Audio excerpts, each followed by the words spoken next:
Morning, everybody. Thank you for joining us. We'll begin with chapter 35, verse 27. Chapter 35, verse 27. We cited the Rashi yesterday. It's interesting, after all the donations are discussed, it says only after that the heads of tribes brought these special stones, and the heads of tribes are spelled without yuds. And so Rashi said this very interesting idea that they said, we'll wait for everyone else to fill in what they give, and we'll do the rest. And basically, there was nothing left for them to do at the end. It's an interesting kliyakar on this. Kliyakar on Pasuk Chav Zayin. Amar Razal, Fishanis Rashlu, Ben Adavazu, Velo Heviu Nidvasam, Him Libasof. Because they only brought their donations at the end, Alkain Nechsar Os Yud Mishmam, Vanasiyim Chasiksiv. And therefore, the Yud is missing from the word Vanasiyim.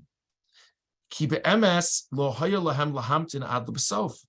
They shouldn't have said, let the Jews give what they give and we'll fill in the rest. They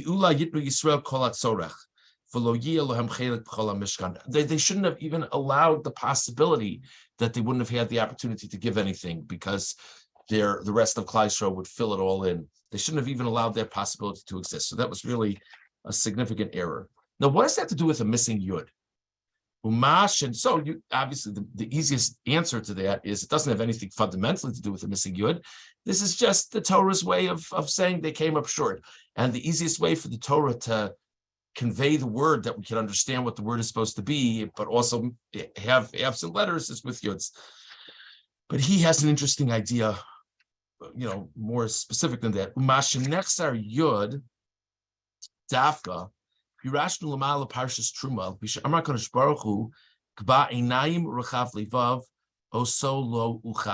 says that lofty eyes and a wide heart, these are languages of haughtiness and pursuing of desires. I can't tolerate that.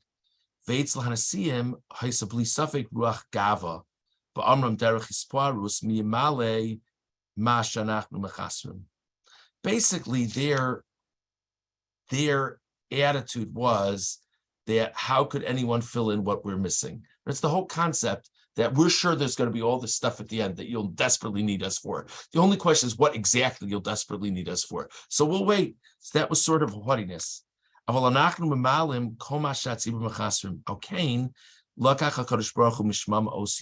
Kliyakar says, because that was the attitude, it's not a coincidence that there's a yud missing. Kirak ozem and Hashem agadol hayachakuk b'shmam, v'oso lakach Hashem mehem lomar ein kan mikomo. The word, the letter yud is part of the name of Hashem. So the point is that the letter that would be relevant to the word vanasiyim that represents the name of Hashem, that's missing, meaning that God says, I don't want to have anything to do with that type of attitude. That's an interesting pshat from the Kliyakar. Okay, we're now going to go on to chapter 36. Verse 3.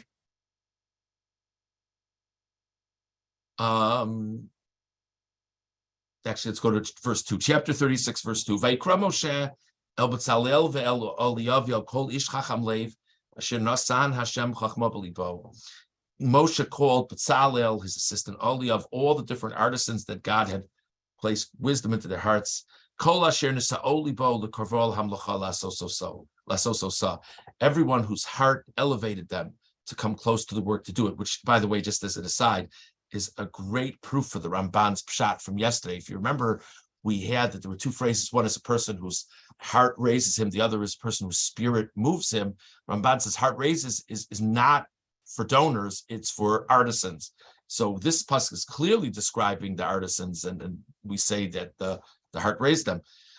Verse 3, so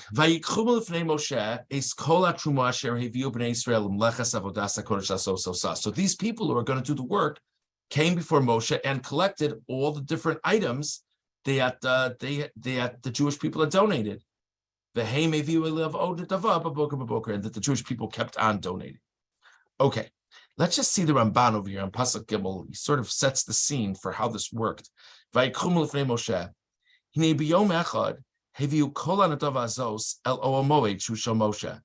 in one day, the Jewish people brought all of their donations. It wasn't like the drip of campaigns. It was boom. Moshe said, please bring things. And that day, there was all this stuff brought. V'chachamim lakchu bo bayom milfanov v'macharas bashkama. So the Chachmei Lev, the people who would do the work, took it that day from Moshe, and then the next day they got up early and they came back. V'chein b'sheni heviu elav od el olon dava v'utziva lahavi osa el ha'umnim ad she'amru lo she'marbim lahavi v'osa dayam v'oser. So the scene is as follows: on day one, there's all this stuff brought, and the different artisans come and take the items and go to their corners to do whatever they're going to do. Then day two, and that's what it said at the end of verse 3, that people kept on bringing donations every morning. And so then Moshe says to them, so when they show up the next morning, Moshe says, don't leave it here, take it straight to the craftspeople. In other words, I don't want the craftspeople to come by every day. If you have more donations, take it to the craftspeople. And then the craftspeople came back to Moshe and said, you have more, there's more being given than we're ready for. And if you look in verse 5, the craftspeople came to Moshe and they said, Marbim ha'am lavi, they're bringing too much. We can't do anything with all the stuff that's given. Back to the Ramban.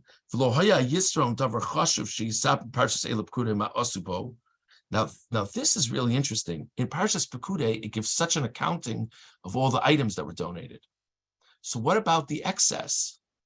Why isn't there a pasuk that says, and this was the excess amount that was donated? For all of the accounting, you would think that that would show up. So Ramban says it must not have been such a significant amount that it's worth reporting how much it was. Ulai hayamunach ba'oel l'chazik ba esberek hamishkan. Maybe it was just put away in case there were other needs down the road. Olasos ba klei sharis kasher yasub b'mikdash b'mosaros, whether it be that there would repairs that would be necessary on the Mishkan itself, or maybe to make additional vessels down the road. So that's why the Ramban suggests there wasn't an accounting of how much the extra amount was. He says maybe it was a small amount, and maybe it was kept just sort of on hand for extras down the road. So the people came, the craftspeople came to Moshe, and they said the people are bringing too much. This is a praise of the people that brought so much. And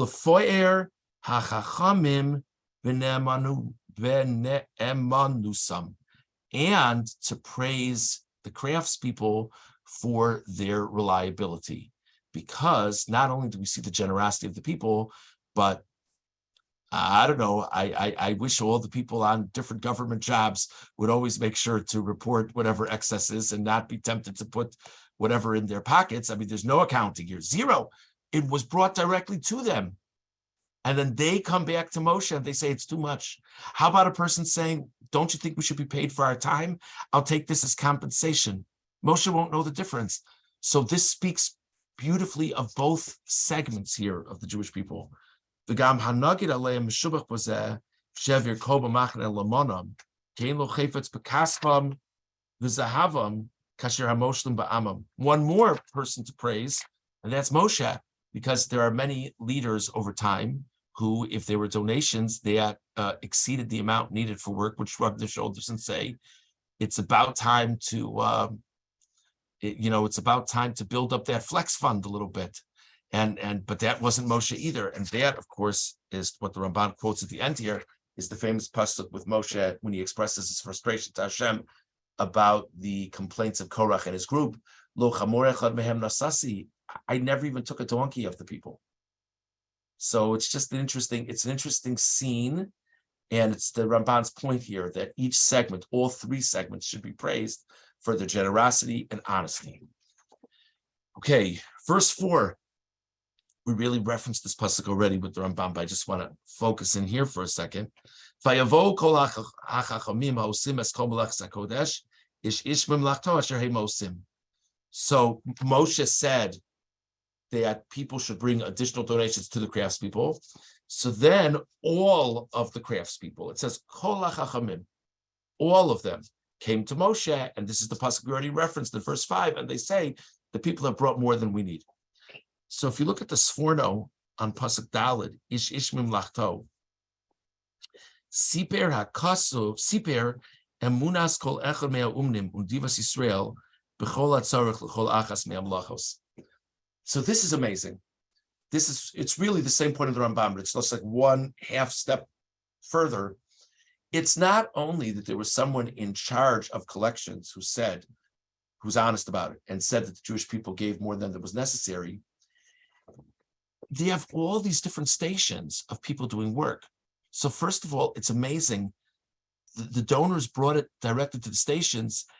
Every single station said, people are bringing me more than I need. Every single possible place a person could bring something was getting more than they needed. So A, that's an amazing statement about the generosity of the people. But B, what this means is every single craftsperson had that faithfulness that if they were getting more than they needed, they came back to Moshe to say it. And I think that's also beautiful. And you kind of feel like that might be connected in some way to what it was to be Chachmei Lev, people who had a wisdom of the heart, that God blessed them with these abilities in the first place, that they so much loved what they were doing and felt so connected to the Mishkan that they were so tremendously honest. Just I think it's a worthwhile thing to reflect on. Okay, let's go on to verse 7. Verse 7. B'amlacha ha'isad l'chol hamlacha la'asos. Here, the mlacha means that which had been brought. Those things which had been donated was sufficient for all of the necessary work, ve'hoser, and it was extra.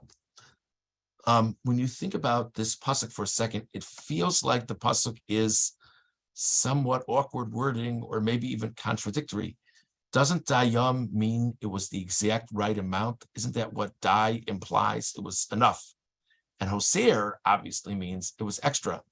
So couldn't the pasuk just have said there was more than what was needed was brought? And this dayam sounds like it was right, just right, but it wasn't just right. It was more than it's a little bit confusing. So if you look at the Orach Chaim on pasuk Zayin, dayam v'hoser, heim beis dvarim hefchiyim. These are two opposites. Im dayam eino hoser, vim hoser eino dayam. Which one was it? Was it extra? Was it right, the right amount? V'kanin makom lomar lozu afzu. Okay. And then skipping a line or so, va'od lo yatzarach lomar dayam elavam lacha isa hoser l'cholam lacha. Why didn't it just say there was extra? You didn't even have to say the word enough. Va'od kol hakasav miyusar. Isn't this whole pasuk extra? We saw this pasuk, verse 5. It's 2 psukim before. The craftspeople came to Moshe and they said, there's more being brought than we need. We know that there was extra already. We got it. Obviously, they checked it out before they came to Moshe and they gave that report. So why does it need to say anything further about things being extra? Stay tuned tomorrow, God willing. So we discussed the Kli Yakar regarding the missing Yud in B'Hansiyim, and we discussed the Ramban and the Sforno regarding the Psukim, which really tell us both the generosity of Klal Yisrael, but the tremendous honesty of the craftspeople.